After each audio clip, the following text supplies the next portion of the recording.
Hello guys, in today's video we are going to be modeling this simple shape. This is quite interesting. It's like a plate but has some indentations around its edges and one in the middle. So it's fairly easy, but it's gonna take some time. So many people have different approaches, so my approach is unique to me. So follow along and have a new perspective. So let's open up Maya.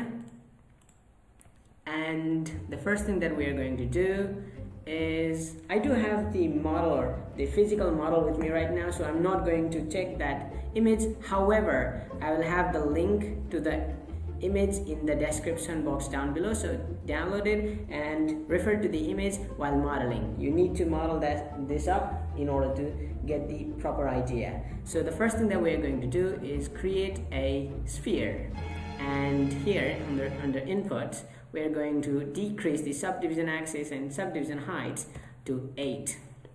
So press F, press here F to frame in. So this is what we get. Now into our front view, zoom it, and go into face mode and delete the upper faces.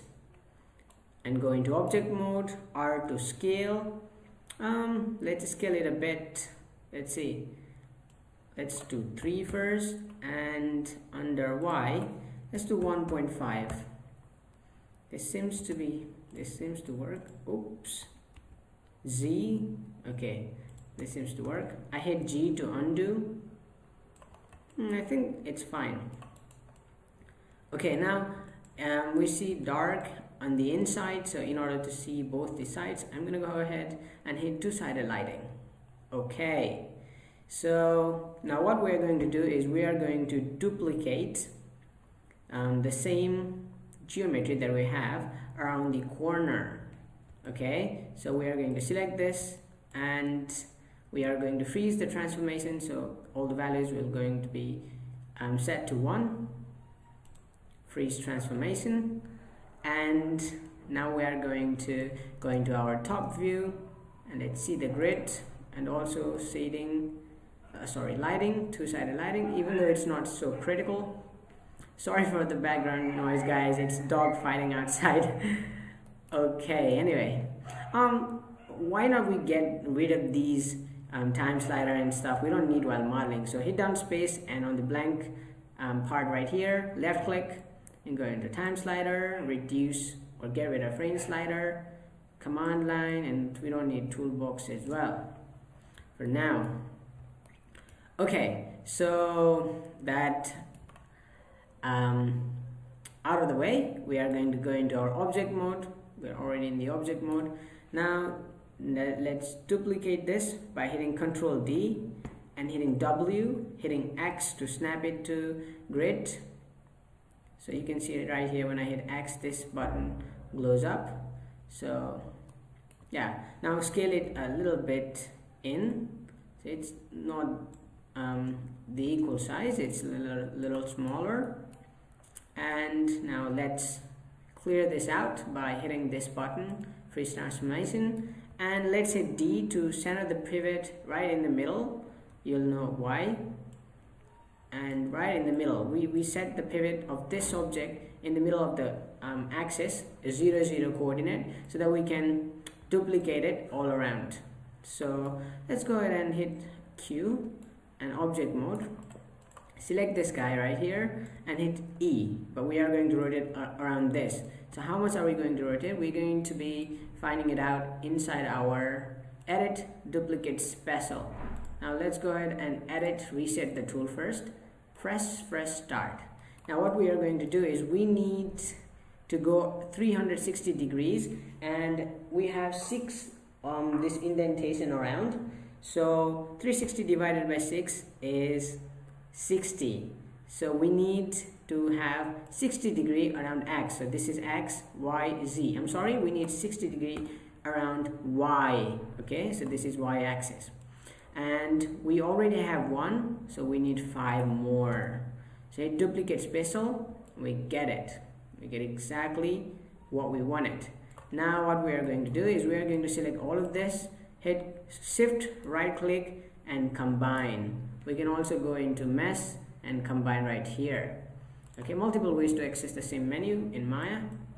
So now what we are going to do is we are going to connect the edges. We could have also done one and duplicated, but this is my approach. I find it pretty easy. So let's get rid of the grid, and after this we are going to connect the edges. So let's go into our edge mode, go into mesh tools, append to polygon.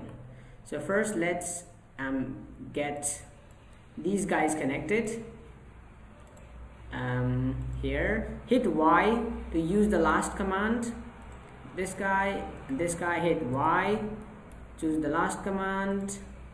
This guy and this guy, hit. You can also hit G to repeat the last command. So hit G, doesn't really matter. Hit G, but it's better to know multiple commands. Hit G. So I am connecting the inside so that you know. Hit Y or G, whatever. Connect these guys. Oops. This one and this one.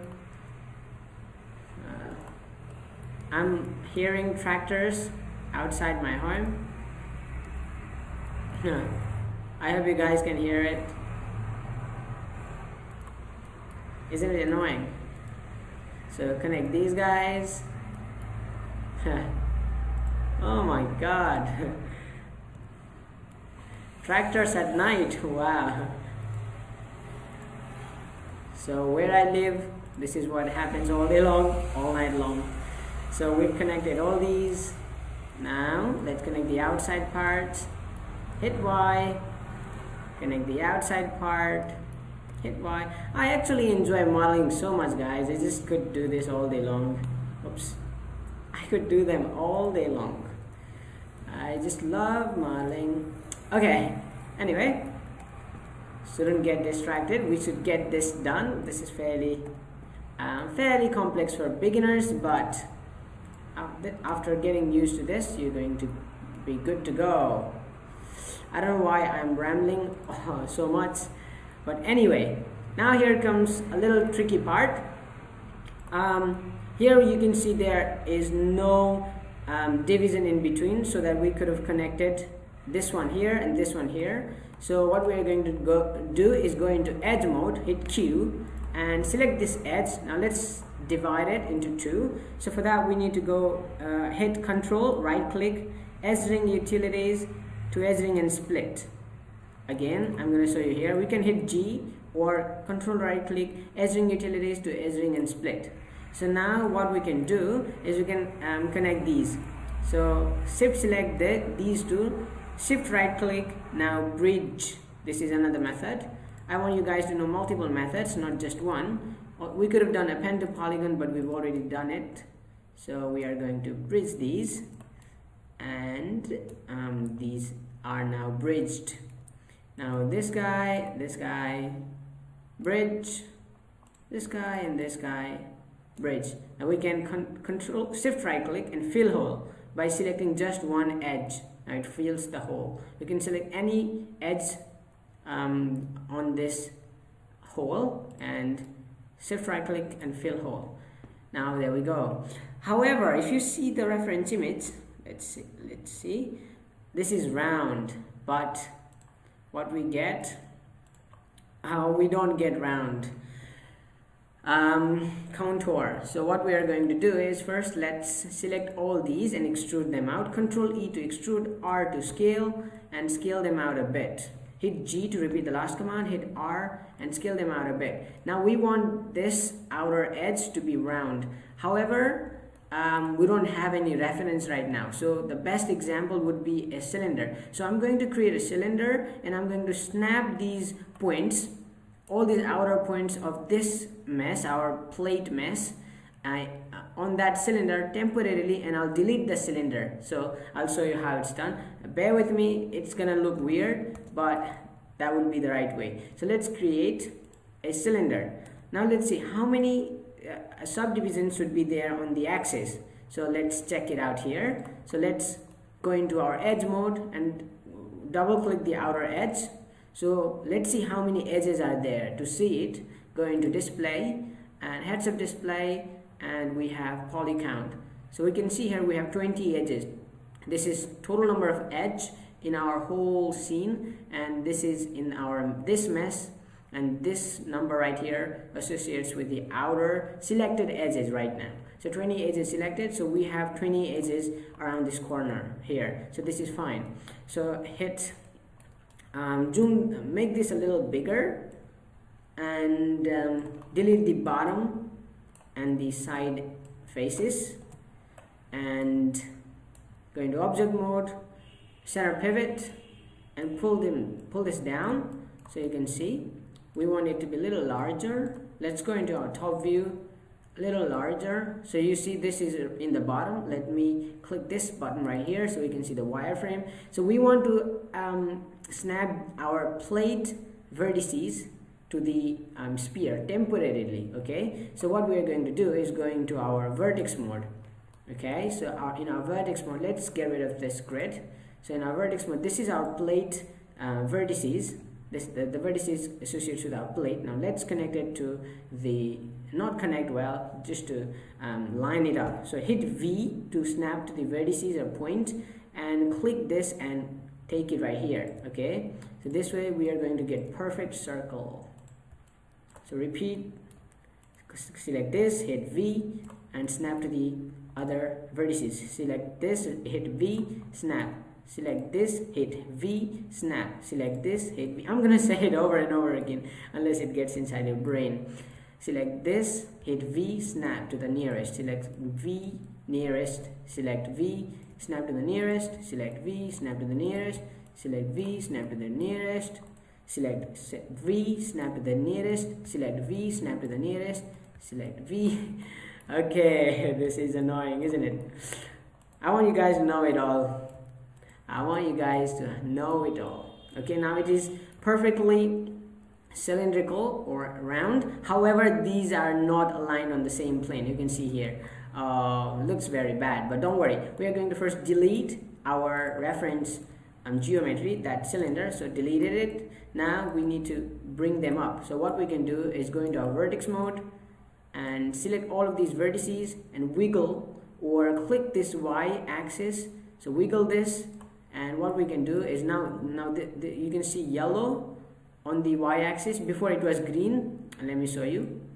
So when you select all of these and hit this one, now you can see the overall movement is selected. You can see Y axis is green. Now wiggle here. Now you can see this is selected because it's yellow. Now what you can do is hold down V and middle mouse on any of these plane. Okay, so what happens is, okay, middle mouse and wiggle, so it snaps perfectly. Now it's straight.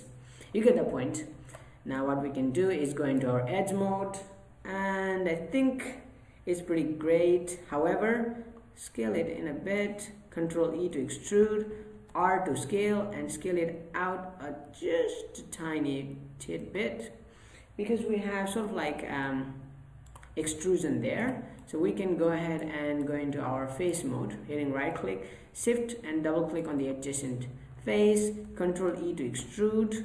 Now let's have a little offset right here. Hit Control and left click, so we have a little offset, and hit Z, so we now again have extrusion. So hit W and pull that up a bit. Doesn't really matter. It looks great. Now when we hit 3, hit Q and go into our object mode, what we see? Great object. However, we can see some bevel sharp edges on our actual mesh. So what we can do is hit 1 and let's bevel them up. So I'm going to show you a little small trick. Not a trick, but a useful technique is to shift select all these. Okay, shift select all these. Oops. And although it's not essential, I'm going to show you anyway, because you guys need to know it. Because what happens is, if you select all of this and you accidentally deselect or whatever happens, you may have to lose you will lose all the selection, and you'll have to do it once again, which is going to be a heck lot of work. So I'll give you a little small technique so you will never lose the selection. Hit 4, so you can see all of the edges are selected. So what we can do is create a set quick select set. So we can name it anything. We can say bevel underscore edges. So we need to bevel these edges, so we can name it anything. So we can OK. Now we can hit anywhere. Now even if we deselect, we can go into select and quick select sets and bevel edges. So voila, there we go. We select the edges that we need to. Now let's bevel them up. Shift right click and bevel edge, or you can go into edit mesh and bevel. Let's see, edit mesh and bevel. Hit bevel.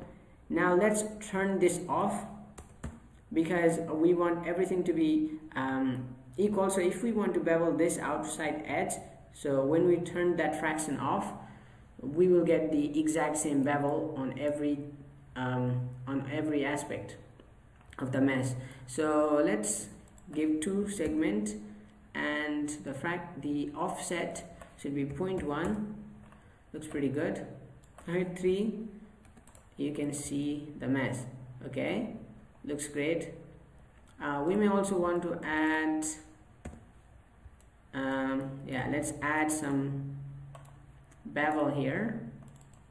Okay, so shift right click and bevel edge. Now we receive okay, let's do 2 and 0.1 here. Okay, now let's go into our object mode, hit 3, so we can see our mesh. Okay, so this is pretty much it. Now let's add a new material. Let's see, add blend, so we can see highlights and if our mesh is correct or not. Assign new material and hit blend. Click this, and we can go into our attribute editor right here, and here we should have blend somewhere. Oh, we forgot to kill the history. So edit, delete by type, history. There are so many stuff, so we see blend now. Now darken it up, and you can see the highlights. Looks perfect, absolutely magnificent, isn't it? Now there's a surprise for you guys. Congratulations for sticking to the end. Those who didn't watch all along the way are going to miss this important stuff. So as a add-on, I'm going to show you guys how to use the grid in Maya. Okay, so it's going to be quick. Many guys do not know how to use the grid properly, so this is, if you guys know how to use, click the video, and thanks for watching. And like, share, subscribe. But for those who stick to the end, this is my little gift for you. I want all of you to know grid because it is very important. So let's go ahead and click this button right here. Even though this is an add-on, I want you guys, I was prepared already that I needed to teach this to many people. So because many people ask me how to use it, because I know how they feel. So click on grid right here, and now there is another way to access grid. So it is from here, display grid. So you can turn grid off or on from here. So grid option. So this is very simple. This is going to give you a little hint on how to work on it. Okay, so let's see, because we need to scale our object according to our real life measurement, because if you scale these objects too big or too small, they are going to render incorrectly because the lighting will not work properly and other stuff may happen. So we need to scale our geometry to the real world scale. And this is a really good habit. Okay, beginners tend to model in a very different manner, which may give a very undesirable render. So just a caution. Okay, so what is the length and width? Under size, this length and width has 12 units. So this 12 is in centimeter. We've already so how do we know that this unit is centimeter? We have here, go into Windows, setting preferences and preferences. So under setting, we can see here linear centimeter. So we have working units as centimeter. You can change to other units as well. However, we have centimeter for now, so we can know that this is centimeter. So length and width 12 centimeter. Okay, so how do we know? From the middle point, count the points here. You can see 1 2 3 4 5 6 7 8 9 10 11 12. So we have 12 units across this line and 12 units across this line. So 12 12 12 12. So adding this, it is 24 centimeter, and along Z it is also 24 centimeter. 12 into 2. So grid line every 5. Okay, so you don't see the grid line because all of these are same color, so I'm going to make them different color. Okay, now hit apply and let's see. So grid line every 5 units. So grid line is in red, so you can see grid line every 5 units. 1 2 3 4 5. So this is in red.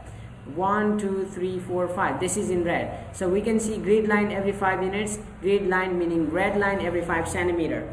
Subdivision 5. So these subdivision lines are blue lines. So how do we know how big this is from here to here? We can know by dividing it. So let me show you how it's done. So let's go ahead and make this 10. Okay, 10. Now apply. Now what we see here is grid line every 10 unit, this red line every 10. Now here we can see 1 2 3 4 5. How? Because subdivision is derived by dividing grid line by subdivision. So 10 divided by 5 is 2. So we can know that this blue line is 2 centimeters. Okay, so 2 2 2 2 2, it becomes 10. So grid line every 10 unit. If I made this a little more complicated, I'm so sorry guys. Again, if you guys want to know about grid, in the other video I will be making the video exclusively if you guys want to know, but this is the basic concept and little math, but not a very hard one. So once you get through this, you are going to know the grid properly, and you are going to then your life is going to change, because you're going to model things properly and it's going to be a lot more easier. Anyways, thank you all for watching the video. If you like the video and if you found the video helpful, please don't forget to hit the like button down below and subscribe to my channel. It helps a lot. And once again, thanks for watching.